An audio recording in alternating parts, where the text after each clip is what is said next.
ఈ సంవత్సరం మీరందరూ కూడా సమయాన్ని చక్కగా పాటించినందుకు మీ అందరికి వందనాలు.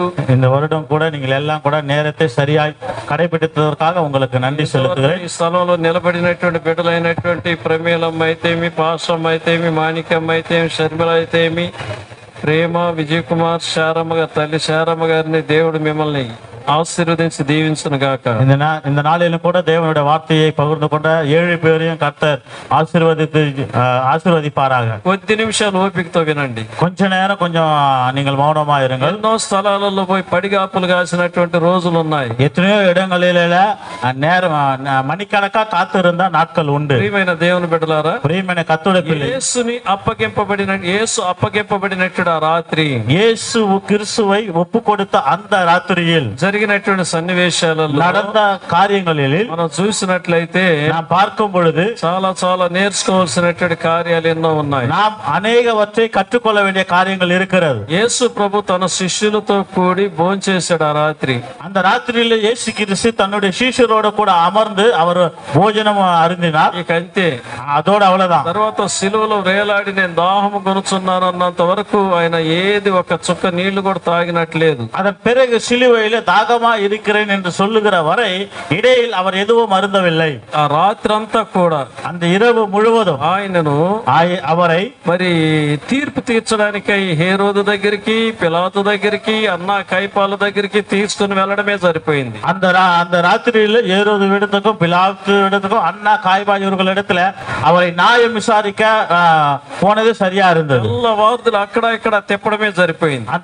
அந்த இரவு முழுவதும் அங்கேயும் இங்கேயும் அவரை அலைக்கழித்தார்கள். అంత మాత్రమే కాదు, அது మాత్రమல்ல, ఆయనను కొడుతూ, அவரை అడిత్తు கொண்டு, అనేక రీతికి హింసిస్తూ, అనేక విధத்திலே அவரை பாடுபடுத்திக் கொண்டு, ఒక్కొక్క స్థలానికి తీసుకుని వెళ్లే ముందుగా కొట్టి తీసుకుని వెళ్ళేవాడు. ஒவ்வொரு இடத்திற்கு அவரை கொண்டு போவதற்கு முன்பதாக அவரை அடித்து கொண்டு போவார்கள். హేరోదుకు పిలాతుకు అసలు పడదు. ஏரோதுக்கும் பிலாத்துக்கும் இந்த காரியத்தில் சுத்தமா பிடிக்காது. యేసు ప్రభు వారు గలిలీ వాడని, இயேசு கிறிஸ்து ஆனவர் கலிலேயன் என்பதனால் గలిలేయ ప్రాంతాన్ని పరిపాలన చేసేవాడు హేరోదు కాబట్టి అతని దగ్గరికి పంపదామని యేసు ప్రభువుని పంపించారు. கலிலேய பகுதியை ஆட்சி செய்து கொண்டிருப்பவர் ஏரோது என்பதனால் அவரிடத்தில் இயேசு கிறிஸ்து அனுப்புவோம் என்று தீர்மானித்தார்கள். హేరోదుకు చాలా రోజులుగా యేసు ప్రభువుని చూడాలని ఆశ. இயேசு கிறிஸ்துவை ஏரோதுக்கு அநேக நாட்கள் பார்க்கணும் என்ற ஆசை இருந்தது. యేసు ప్రభువును చూడంగానే హేరోదు చాలా సంతోషపడ్డాడు. இயேசு கிறிஸ்துவை பார்த்த உடனே ஏரோது மிகவும் சந்தோஷப்பட்டான். ఎందుకంటే ஏன் தெரியுமா? నా దగ్గరకు వచ్చాడు.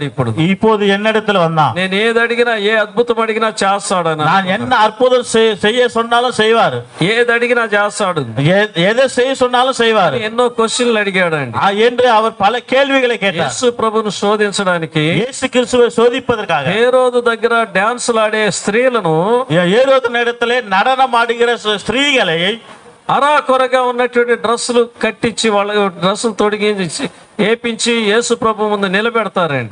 அரைக்குறை உடையோடு கூட அந்த ஸ்திரீகளை இயேசு கிறிஸ்து முன்பதாக கொண்டு வந்து நிற்க வைப்பார்கள். చెప్పకూడనటువంటి రూపంతో వాళ్ళని నిలబెడతారు యేసు ప్రభు ముందు. சொல்ல முடியாத உருவத்தில் அந்த ஸ்திரீகளை கொண்டு வந்து இயேசு கிறிஸ்து முன்னாடி நிற்க வைப்பார்கள். ఆయన ముందు పడేలాగా, ఆయనను ఆనుకునేలాగా నిలబెడతారు. அந்த ஸ்திரீகள் இயேசு கிறிஸ்து மேலே விழும்படியாக அவர்கள் செய்வார்கள். అంత భయంకరంగా యేసు ప్రభువును శోధిస్తాడు హేరోదు. ஏரோது அவ்விதமாக இயேசு கிறிஸ்துவை மிக பயங்கரமாக சோதிப்பார். అలాంటి రూపాన్ని చూసి కూడా యేసు ప్రభు చెల్లించలేదు. ஆனால் அப்பேற்பட்ட காரியங்களை பார்த்து கூட இயேசு கிறிஸ்து அந்த சோதனைக்கு தன்னை உட்படுத்தவில்லை. అప్పుడు హేరోదు అంటాడు యేసు ప్రభుని, அப்போது ஏரோது இயேசு கிறிஸ்துவை பார்த்து சொல்வாரு, నువ్వంతా ఒక మగోడివేనారా అంటాడు. நீ எல்லாம் ஒரு ஆம்பளையா என்று கேட்பான். అది హిస్టరీలో ఉంటుంది. அது வரலாறுல இருக்கும். ఆ విధంగా ఆయనని హింసిస్తారు. அவ்விதமாக இயேசு கிறிஸ்துவை இம்சைப்படுத்தினார்கள். యేసు ప్రభువును దూషించి, இயேசு கிறிஸ்துவை தூஷித்து, ప్రశస్తమైన వస్త్రాలు తొడిగించి, அவருக்கு வெளியேற பெற்ற வஸ்திரத்தை உடுத்தி మళ్ళా పిలాతు దగ్గరికే పంపిస్తారు. மறுபடியும் பிலாத்துவின் இடத்துக்கு அனுப்புவார்கள். ప్రియమైన దేవుని బిడ్డలారా, பிரியமான கர்த்தருடைய பிள்ளையே, పిలాతు ఎన్నో విధాలుగా ఆయన తప్పించాలని చూస్తాడైతే, பிலாத்து எத்தனையோ வழிகளிலே அவரை தப்பா வைக்கும் என்று விரும்பினார். కానీ పిలాతుకి వెనకాల ప్రెషర్స్ చాలా ఉన్నాయి. ஆனால் பிலாத்துக்கு பின்னாடி அநேகர் அவரை நிர்பந்தி கொண்டிருந்தார். ఎవరిని విడుదల చేయాలని నేను పిలాతు అడిగినప్పుడు, நான் யாரை விடுதலை ஆக்க வேண்டும் என்று பிலாத்து கேட்கும் பொழுது, ప్రజలు అంటారు, ஜனங்கள் சொல்லுவார்கள், ఫైనల్ గా అంటారు, கடைசியிலே சொல்லுவார்கள், మాకు బరబ్బాని విడుదల చేసి యేసు ప్రభుని సిలువేయమంటారు. எங்களுக்கு பரனபாசை விடுதலையாக்கி இயேசு கிறிஸ்துவை சிலுவையில் போடுங்கள் என்று ஜனங்கள் சொல்வார்கள். బరబ్బా ఎవడు? பரனபாஸ் யார்? బరబ్బా అనే తమిళ్లో ఏముంది? బరబ్బా అని దొంగని బరనబాస్ వాడేనా? అయితే ప్రియమైన దేవుని బిడ్డలారా, ప్రియమైన కర్తృடைய పిల్లయే, వాడు ఒక బందిపోటు దొంగ.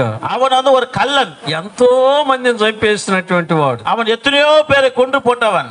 ఓపికతో వినండి, ఫైనల్ లో మీకు ఒక సత్యాన్ని చెప్తాను.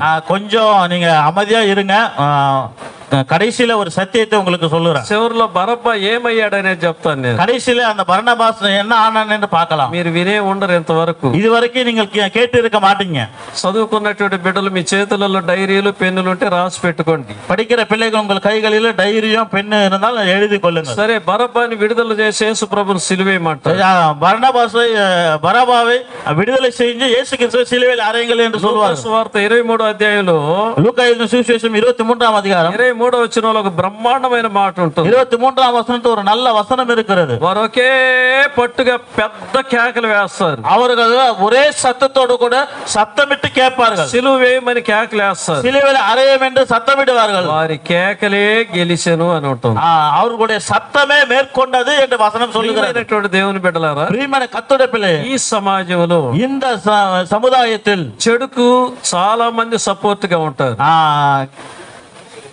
கெட்ட காரியங்களுக்கு தீமையான காரியங்களுக்கு அநேகர் வந்து உடனடியாக இருப்பார்கள். కానీ నీతి కలిగిన కార్యాలకు ఎవరు కూడా సపోర్ట్ గా ఉండలేదు. ஆனால் நீதி உள்ள காரியங்களுக்கு யாரும் வந்து உடனடியாக துணையாய் நிற்க மாட்டார்கள். చెడు కార్యాలు ఎలా ఉంటాయంటే, தீமையான காரியங்கள் எப்படி இருக்கும் என்றால் చెవులకు తీయగా ఉంటాయి, அந்த செவிகளுக்கு நல்ல தீமையா இருக்கும், இனிமையா இருக்கும், మనసుకు చాలా ప్రశాంతంగా ఉంటాయి, அந்த மனசு வந்து ரொம்ப இளைப்பாறுதல் மாதிரி இருக்கும். నీతి కలిగిన మాటలు ఎలా ఉంటాయంటే, நீதியுள்ள வார்த்தைகள் எப்படி இருக்கும் என்றால் గద్దింపుతో కూడినగా ఉంటాయి. அது வந்து கண்டிப்போடு கூட வார்த்தைகளா இருக்கும். హెచ్చరికతో కూడినటువంటి మాటలుగా ఉంటాయి. எச்சரிக்கையுடன் சொல்லுகிற வார்த்தைகளா இருக்கும். అందుకని ఆ మాటలు చేదుగా అనిపిస్తాయి. அதற்காக தான் அந்த வார்த்தைகள் வந்து కసపాக தெரியும். ఈ ప్రజలు కూడా ఆ పనే చేశారు. இந்த ஜனங்கள் கூட அந்த வேலையை தான் செய்தாங்க. సరే, ఏది ఏమైనప్పటికీ சரி, என்ன ஆகட்டும், యేసు ప్రభు వారిని సిలువకు అప్పచెప్తారు. இயேசு கிறிஸ்துவை சிலுவைக்கு ஒப்பு கொடுப்பார்கள். యేసు ప్రభు యొక్క బరువు 85 కేజీలు.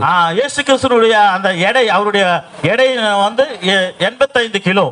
సిలువ యొక్క బరువు 150 కిలోలు. అది సిలువైననుடைய அந்த எடை வந்து 150 கிலோ. సిలువ యొక్క పొడవు వచ్చి 15 అడుగులు. அந்த சிலுவையின் நீளம் வந்து 15 அடி, వెడల్పు వచ్చి ఒక 8 అడుగులు ఉంటుంది.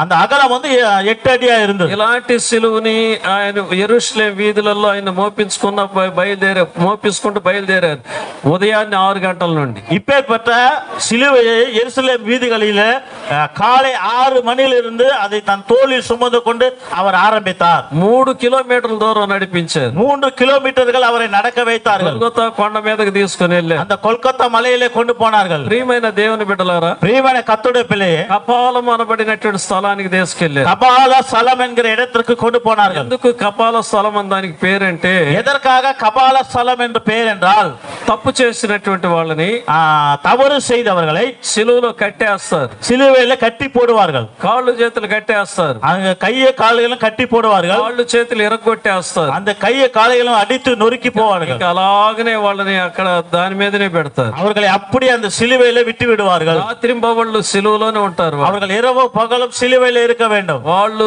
రోజులు గడవగా అలాగనే క్షీణించిపోతుంటారు. அவர்கள் நாட்கள் போக போக போக போக அவர்கள் பலனை இழந்து மரிப்பார்கள். బారువులు గద్దలు వాళ్ళ మీద వ్రాలి వాళ్ళని పొడుచుకొని తింటాయి. பருந்துகளும் கழுகுகளும் அவர்களை சூழ்ந்து கொண்டு அவர்களுடைய மாமிசத்தை உள்ணும். ప్రాణాలతో ఉన్నప్పుడే, அந்த அவர்கள் உயிரோடு கூட இருக்கும்போது విధంగా భయంకరమైనటువంటి చిత్రహింస, அவ்விதமாக பயங்கரமான ஒரு சித்திரவதை. அது చనిపోయిన తర్వాత, மரித்த பிறகு ఆ శవాలు ఇసిరి ఒక లోయలో వేసేస్తారు. அந்த பிணத்தை எடுத்து ஒரு பள்ளத்திலே தள்ளி விடுவார்கள். ఆ విధంగా అవి కపాలాలు ఎముకలతో నిండిపోయి ఉంటాయి ఆ లోయలు. அந்த கபாசலம் இடத்துல எலும்புகள் முழுவதும் சூழப்பட்டு இருக்கும். ఇంత ఘోరాతి ఘోరం అది. அது எப்பேற்பட்ட ஒரு ఘోరமான சூழ்நிலை. దేవుని బిడ్డలారా, ప్రియమైన కర్తృடைய పిల్లే, ఈ విధంగా యేసు ప్రభు వారిని సిలువ మోయించి, ఈ విధంగా యేసు கிறிஸ்துவை சிலுவையை சுமக்க வைத்து ఆ విధంగా ఆయనను చంపేస్తారు. அவரை அவ்விதமாக கொல்லுவார்கள். యేసు ప్రభు వారు இயேசு கிறிஸ்து నేను మర్చిపోతానేమో బరబ్బాని గురించి చివరిలో చెప్తాను, గుర్తు చేయండి. நான் கடைசியில பராபாச குறித்து நான் கடைசியில சொல்றேன். యేసు ప్రభు ఫస్ట్ మొదటి మాట అంటాడు, తండ్రి వీరేం చేస్తున్నారు, వీరు ఎరుగురు కదా, వీరిని క్షమించమని. இயேசு கிறிஸ்து முதல் சிலுவையில சொன்ன முதல் வார்த்தை, பிதாவே இவர்களை மன்னியும், தாங்கள் செய்கிறது என்னதென்று அறியாதிருக்கிறார்கள். క్షమించే మనసు అవసరం.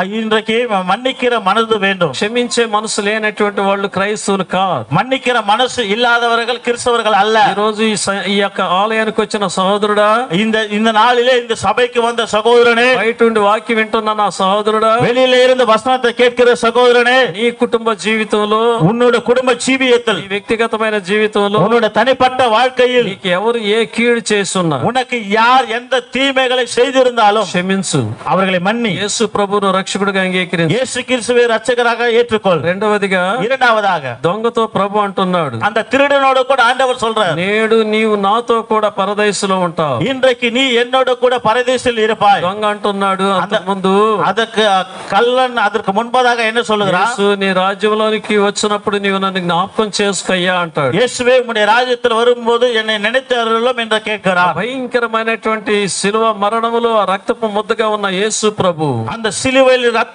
ரத்தத்தோடு இருந்த இயேசு கிறிஸ்து ఆ బాధను భరిస్తూ ఎలా పలికొంటాడో ఆలోచన చేయండి. அந்த வேதனையை அனுபவித்துக் கொண்டு இந்த வார்த்தையை அவர் எப்படி சொல்லி இருப்பார் யோசித்து பாருங்கள். నేడు నీవును నాతో కూడా పరదేశంలో ఉంటావు. இன்றைக்கு நீ என்னோடு கூட பரதேசில் இருப்பாய். పాత నిబంధనలో పరదేశం అనే మాట కనిపించదు.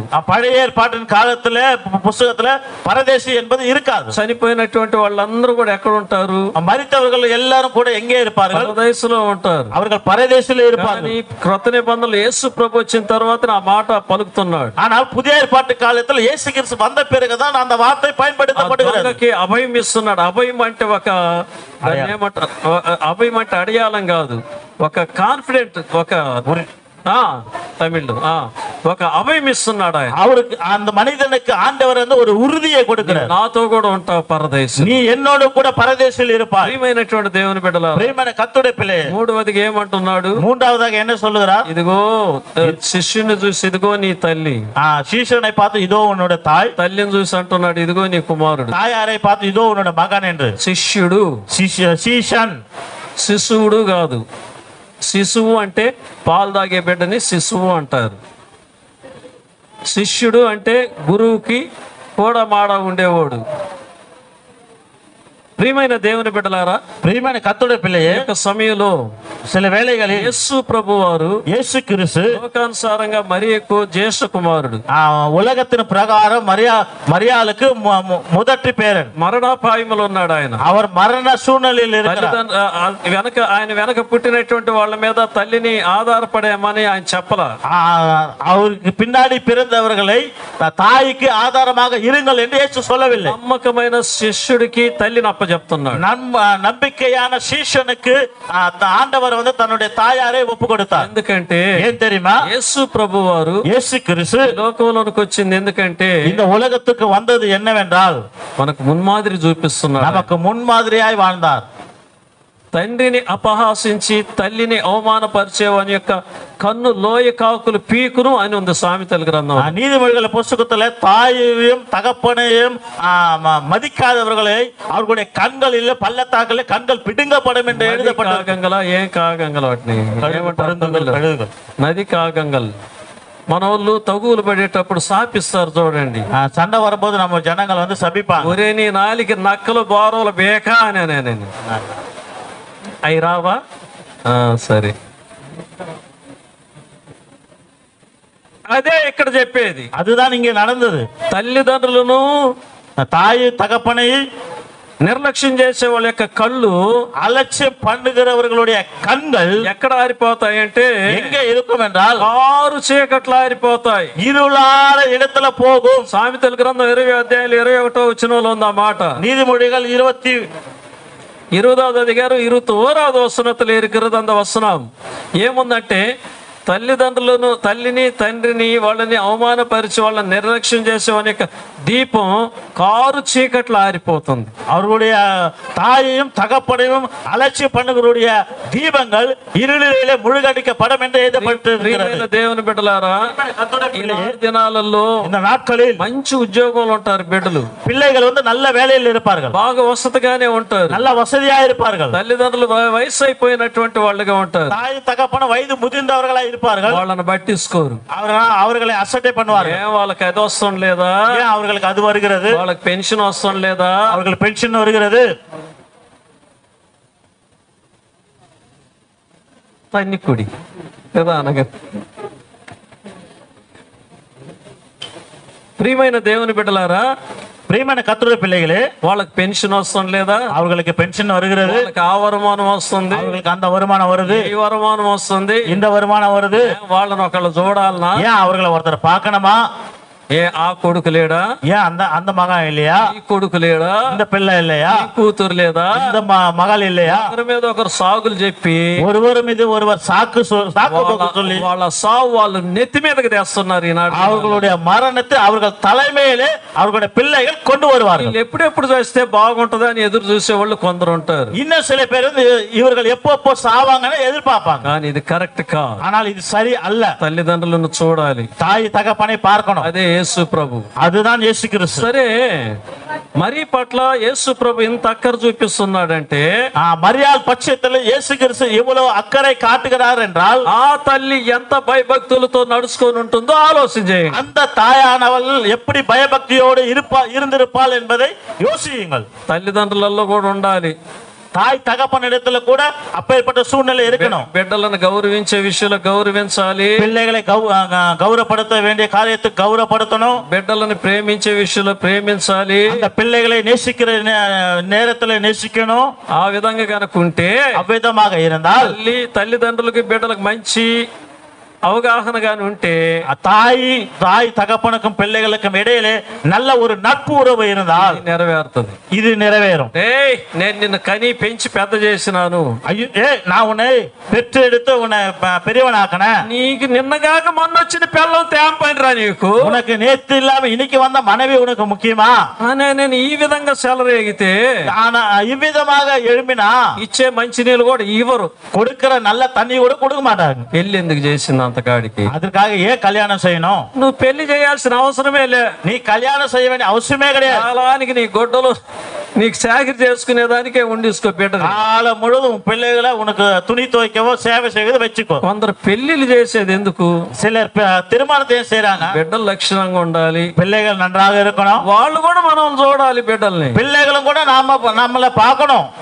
అది ఎప్పుడు వస్తుందంటే, அது எப்பொழுது வரும்னா దేవుని వాక్యానికి లోబడి బ్రతికినప్పుడే, தேவனுடைய வார்த்தைக்கு கீழ்ப்படிந்து வாழும் பொழுதுதான். 4వ వచనం, நான்காவது வார்த்தை, నా దేవా నన్నెందుకు చేయి విడిచింది, என் தேவனே என்னை ஏன் கைவிட்டு. ప్రియమైన దేవుని బిడ్డలారా, ప్రియమైన కర్తుడే పిల్లే, యేసు ప్రభువుని తండ్రి అయిన దేవుడు నీ కొరకు నా కొరకు విడిచిపెట్టకపోతే నీకు నాకు విమోచన లేదు. இயேசு கிறிஸ்துவை பிதாவாகிய தேவன் உனக்காக எனக்காக கைவிடவில்லை என்று சொன்னால் నీకు నాకు విమోచన లేదు, உனக்கு எனக்கு மீட்பு இல்லை. యేసు ప్రభు మరణించి తిరిగి 3వ దినాన్ని లేచి, இயேசு கிறிஸ்து மரித்து மீண்டும் 3ஆம் நாள் உயிரோடு எழுந்து 40 రోజులు అందరికీ కనిపించి 40 நாட்கள் அனைவருக்கும் தரிசனமாகி 40వ రోజు తన శిష్యులకు కనపడేలాగా వాళ్ళని వదిలిపెట్టి ఆయన ఆరోహణమై వెళ్ళిపోయాడు. 40வது నాளிலே தன்னுடைய சீஷர்கள் கண்களுக்கு முன்பதாக அவர் பரலோகத்துக்கு எடுத்துக்கொள்ளப்பட்டார். అలాగనే చూస్తున్నారు, சீஷர்கள் அப்படியே பார்த்து கொண்டிருந்தார்கள். దేవదూత అంటున్నాడు, அதிலே ஒரு தேவதூதன் சொல்லுகிறார், ఓ గలిలే మనుషులారా, గలిలేయ మనిదர்களே, మీ యొద్ద నుండి ఎత్తబడిన యేసు ప్రభుని ఎందుకు అలా చూస్తున్నారు? உங்களிடத்திலிருந்து எடுத்துக்கொள்ளப்பட்ட இயேசு கிறிஸ்து ஏன் அப்படி பார்க்கிறீங்க? ఎలా ఎత్తబడ్డాడు, அவர் எப்படி எடுத்துக்கொள்ளப்பட்டாரோ యేసే తిరిగి మరలా వస్తాడని చెప్తారు. இந்த இயேசுவானவரே திரும்பவும் வருவார் என்று சொன்னார்கள். యేసు ప్రభు తన శిష్యుల్ని లోకంలో ఎందుకు విడిచిపెట్టి వెళ్ళిపోయాడు? இயேசு கிறிஸ்து தன்னுடைய சீஷர்களை எதற்காக இந்த உலகத்தில் விட்டு போனார்? సర్వలోకానికి వెళ్లి సర్వ సృష్టికి నా సువార్తను ప్రకటించాడు. சர்வ உலகத்துக்கும் தன்னுடைய சுவிசேஷத்தை அறிவிக்கும்படியா கர்த்தர் அவர்களை விட்டு போனார். అందరూ కూడా సువార్తను ప్రకటించారు. அவர்கள் அனைவரும் கூட சுவிசேஷத்தை அறிவித்தார்கள். ఎంతో మంది మిషనరీలు వచ్చి సువార్తను ప్రకటించారు. எத்தனையோ மிஷனரிமார்கள் வந்து சுவிசேஷத்தை அறிவித்தார்கள். మనం కూడా వాక్యం విన్నాం, நாம் கூட வசனத்தை கேட்டோம், రక్షింపబడతాం, ரட்சிக்கப்பட்டோம், అన్ని చేస్తాం, எல்லாம் செய்தோம், ప్రభు బల్ల తీసుకుంటాం, திருவிருந்து எடுப்போம், దైవజనుని ప్రేమిస్తాం, தேவ ஊழியக்காரனை நேசிப்போம், దైవజనుడు తింటేనే మనం తింటాం, தேவ ஊழியக்காரன் சாப்பிட்டால்தான் நாம் சாப்பிடுவோம். అన్ని బాగున్నాయి, எல்லாம் நன்றா இருக்கிறது.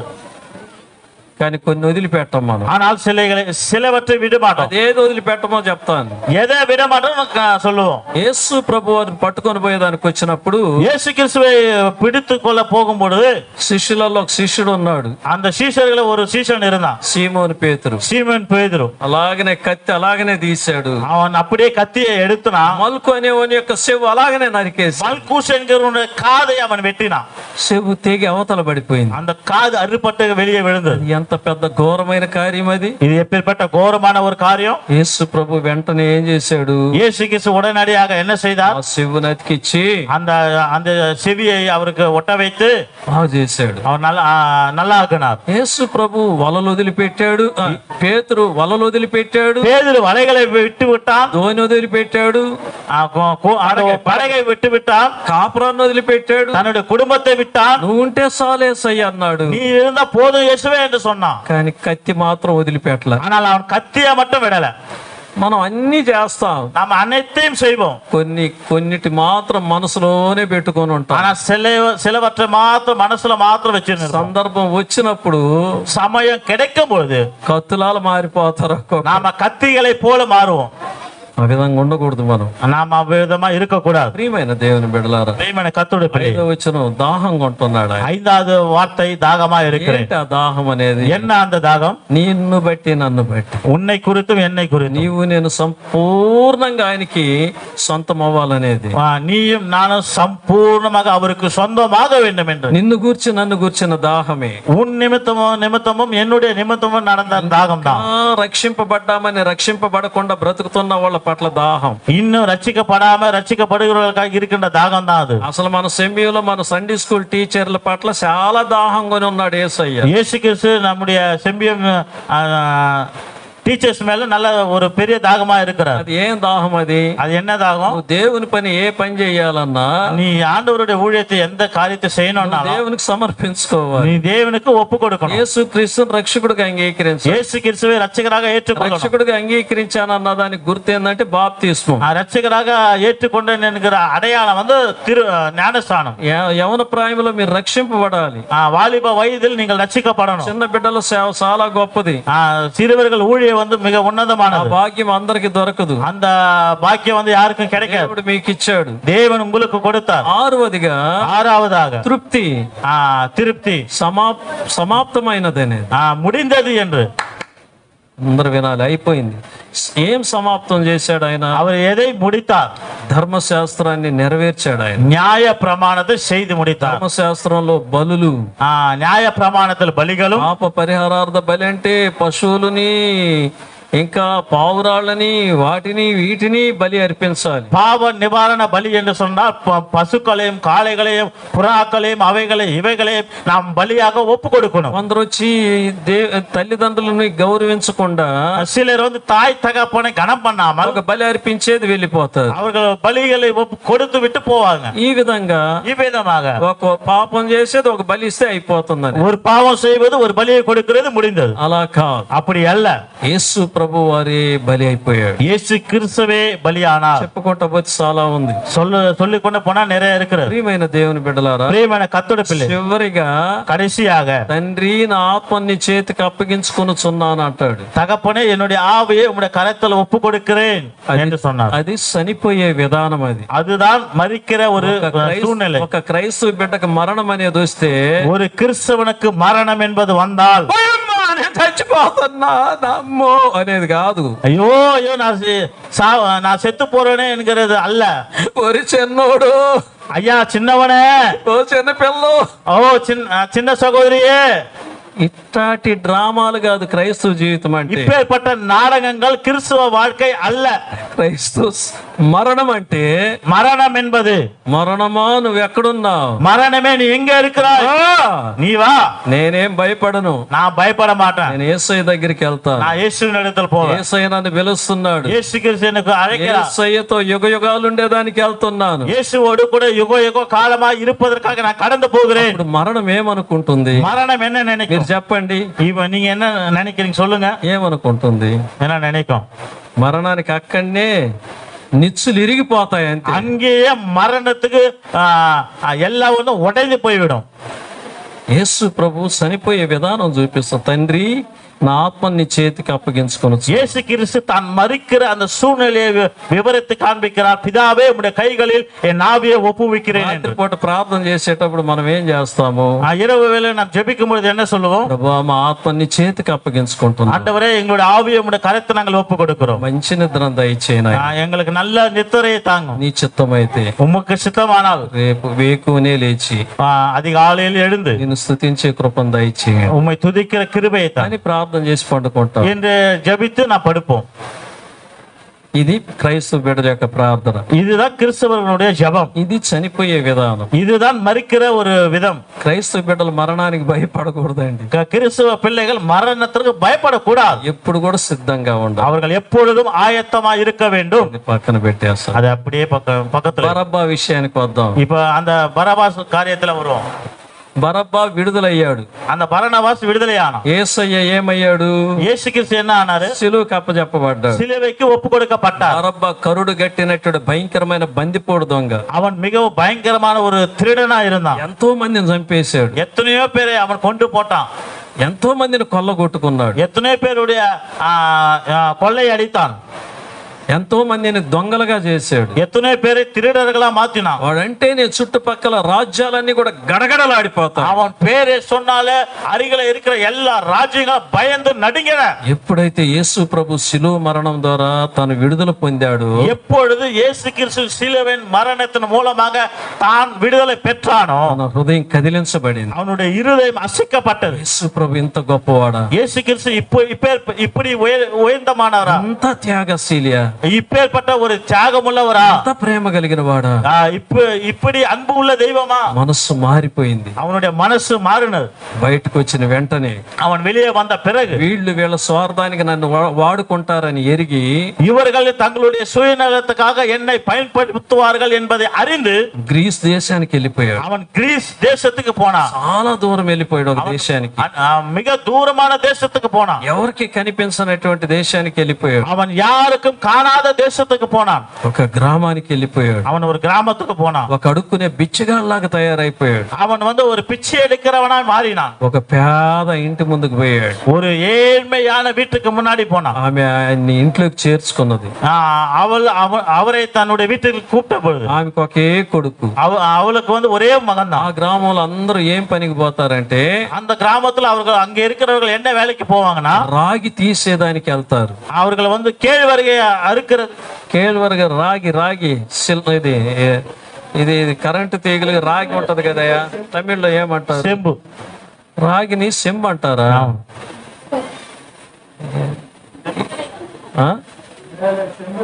సెంబే. సరే, అట్టయితే రాగిని భూమిలో నుండి రాగి తీసేదానికి వెళ్తారు. அவர்கள் பூமிக்குள்ள இருக்கிற அந்த செம்பை எடுப்பதற்காக எடுப்பாங்க.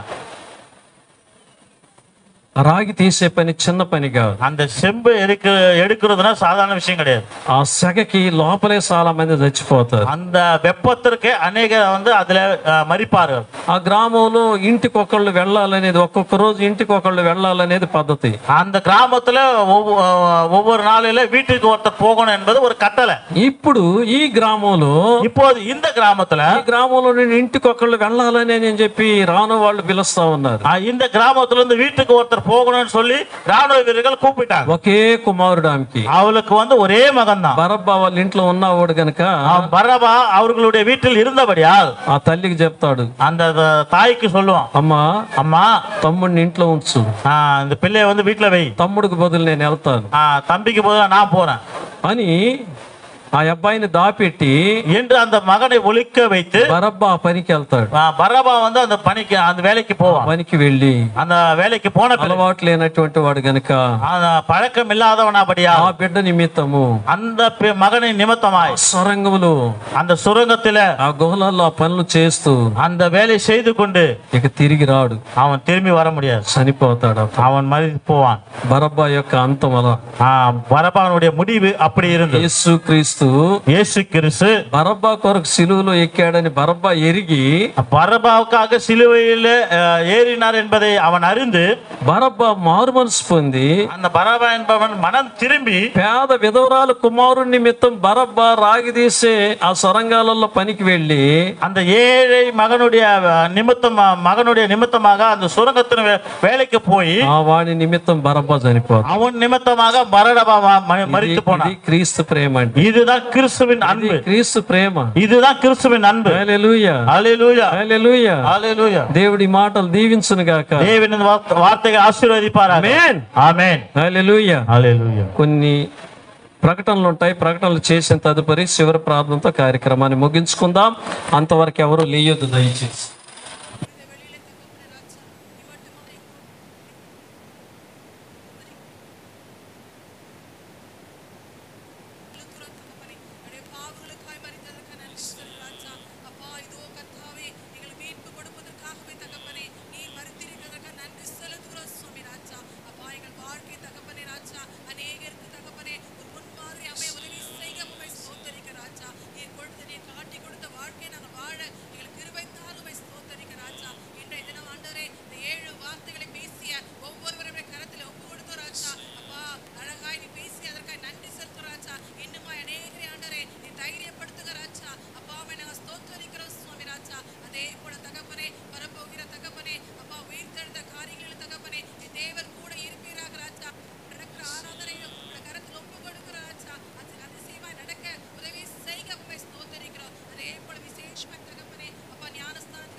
ఇదిగో నేను త్వరగా వచ్చుచున్న నన్న యేసు క్రీస్తు కృప అతనిని నలగగొట్టుటకు నేను ఇష్టము గలవాడనై ఉన్నానన్న తండ్రి అయిన దేవుని ప్రేమ నేను సర్వసత్యములోనికి నడిపించగలిగే పరిశుద్ధాత్మన్యాన్ని నిత్య సావాసం కూడి వచ్చిన మీ అందరికీ సదాకాలము తోడేండి నడిపించునుగాక. నా ప్రాణమా నా అంతమున సమస్యమైన పరిశుద్ధ నామమును సన్నిధించు. నా ప్రాణమా